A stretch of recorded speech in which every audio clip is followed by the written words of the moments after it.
Должен сказать, что это не первое новшество. У нас это идет такими этапами по мере назревания ситуации. То есть мы сразу кардинально, так сказать, ломать не стали все, потому что я считаю, что изменения нужно проводить тогда, когда ты понимаешь, для чего эти изменения и, так сказать, готовы ли они, и только тогда их делать. Потому что сломать старое легко, построить новое и сразу все, одномоментно всю систему, очень даже непросто. Кардинально какие вещи происходят? Во-первых, создается архив, чего до сих пор не было. Собственно, и страдали предприятия, которым сегодня некуда сдать дела. То есть предприятие банкротится, тысячи людей имеют архивные дела, которые должны храниться, люди выходят на пенсии, люди, так сказать, ищут потом эти справки, и это все может пропасть. И мы, по идее, должны организовать прием этих документов в наши архивы.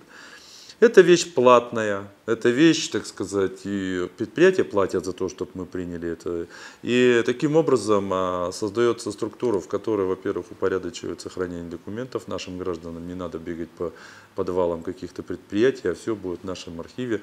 А во-вторых, конечно же, это такое настоятельная просьба, я бы даже сказал, требование правительства республики с тем, что и архив республики к нам обращался, чтобы Сыктывкар сделал. Наконец-то мы его сделали, и вот мы его создаем.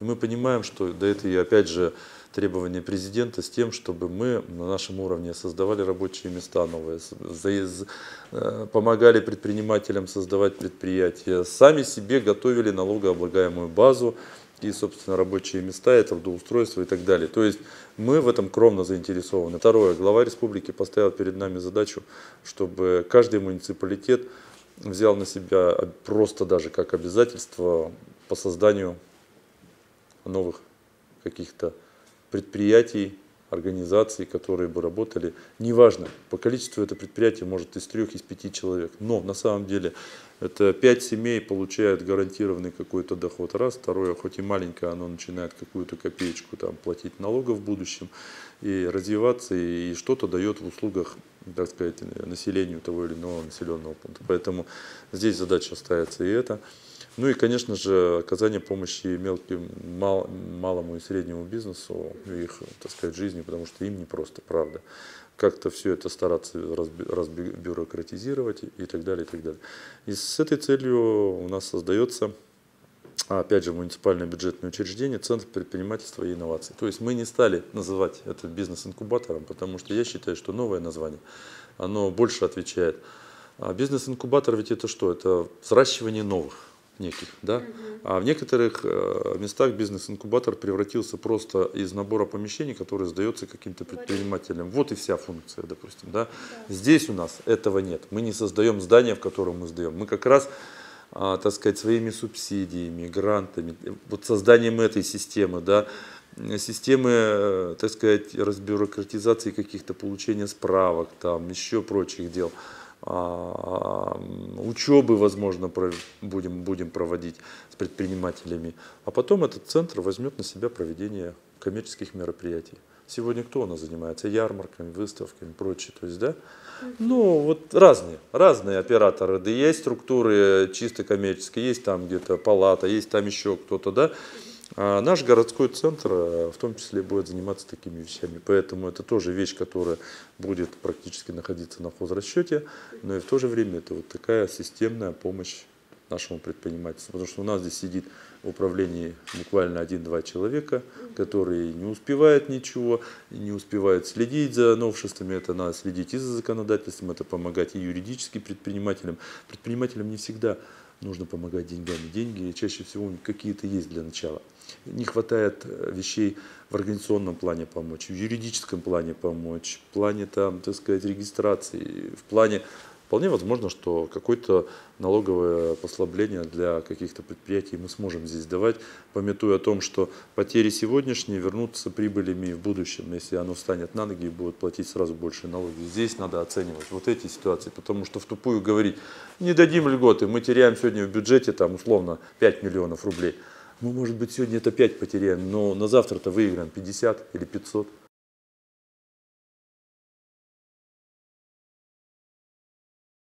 Что было в администрации Сыктывкара всегда? Да, собственно, если надо строить какой-то социальный объект, то заказчиком строительства, парадоксально, вот сейчас то, что я вам скажу, но строя большой детский сад на 220 мест, современное сооружение с бассейном, со всеми делами, заказчиком является заведующая детским садиком. Сегодня заказчик, заведующая детским садиком, директор школы. В прошлом году учреждение здравоохранения, там поликлиника, так сказать, автономная, которая. В Сыктывкаре не было структуры, которая бы выступала централизованно заказчиком всех серьезных крупных инвестиционных проектов. А теперь у нас образуется управление не градостроительства, как это было раньше. Градостроительство это что? Это генплан. Градостроительство это политика градостроительная. А ведь есть еще собственное строительство. У нас крупные идут инвестиционные проекты. Кировский парк. Вот количество детских садов реконструируемых и строящихся. Поликлиника строится. Так сказать, проекты делаются Ледового дворца в Эжве. Сейчас приступим к строительству. И целая масса огромных объектов, которые нет заказчика. Так вот теперь это управление получает статус юридического лица и статус ГРБС, то есть главного распорядителя бюджетных средств. И теперь мы централизуем эту функцию, и уже не будет заведующий детским садом должен заниматься своим детским садом, он должен заниматься воспитанием, но никак не стройкой.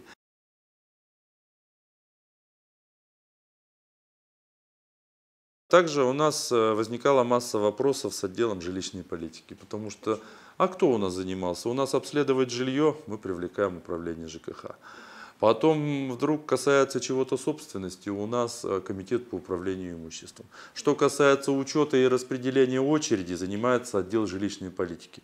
И нету в отношении муниципального жилья, нету единого органа. Все какие-то вопросы находятся в разных. И мы зачастую решать вопрос не можем комплексно. Нам надо собрать условно там 5-6 структур разных и пытаться что-то протоколами здесь связать. Поэтому и учетом, и контролем, и его состоянием всего жилья, и что касается муниципального жилья, и очереди, и учета, и собственно жилья, и оценки, его все, мы посчитали, что это точно должно находиться в одних руках. И с этой целью у нас, во-первых, отдел жилищной политики, его статус поднимается до комитета жилищной политики, потому что здесь функции тогда сразу и ответственность нагружается сюда. И будет создан городской жилищный центр, который на себя берет еще функции, так сказать, все и регистрационные и прочее. Но этот центр будет уже жить за счет хозрасчетной деятельности.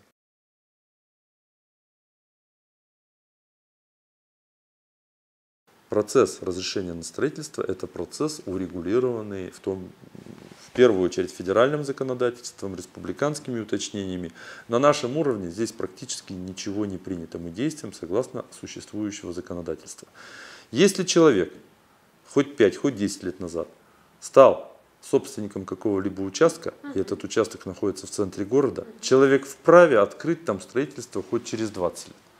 И то, что у него приобретено, то, что у него сделано, то, что... А раньше выделялось все это бесконтрольно. Вот когда, так сказать, стала система другой, и мы сегодня под жилищное строительство выделять прямым распоряжением главы земельный участок не имеем права. На бесплатное получение земли под жилищное строительство имеют право только исчерпывающие категории граждан. Многодетные, ветераны, инвалиды, Чернобыль, ну и так далее. Вот там 7 или 8 категорий, которые имеют право на бесплатное выделение земли. Это вот мы выделяем участки, которые под индивидуальное жилищное строительство. Все остальное под строительство жилья. За эти годы, пока вот существует вот эта администрация, я уж до себя не буду говорить, так сказать, то, что было до, я не могу там сказать, выделялось только на основе аукционов, которые, так сказать, это. Другой вопрос. А стройки все равно возникают. Так возникают, конечно, потому что что-то было выделено в 2005 году, 2004, 2003, и люди только готовились, делали проекты, так сказать, и прочее. И вот сегодня они пришли к фазе строительства. И вдруг люди начинают говорить, почему мэр выделил землю здесь строить?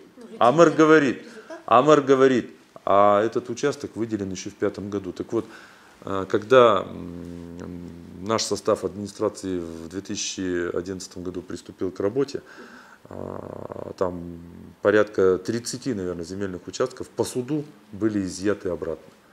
Я вам назову. Там, где сегодня скверы, гуляют дети и детский мир, да?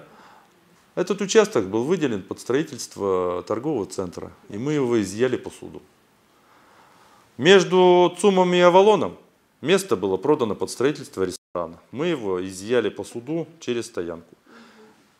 Дворовая территория за Карсоном. Мы ее по суду изъяли, там должен был построиться огромные свечки жилые, зажать так, что всех разогнать и все это.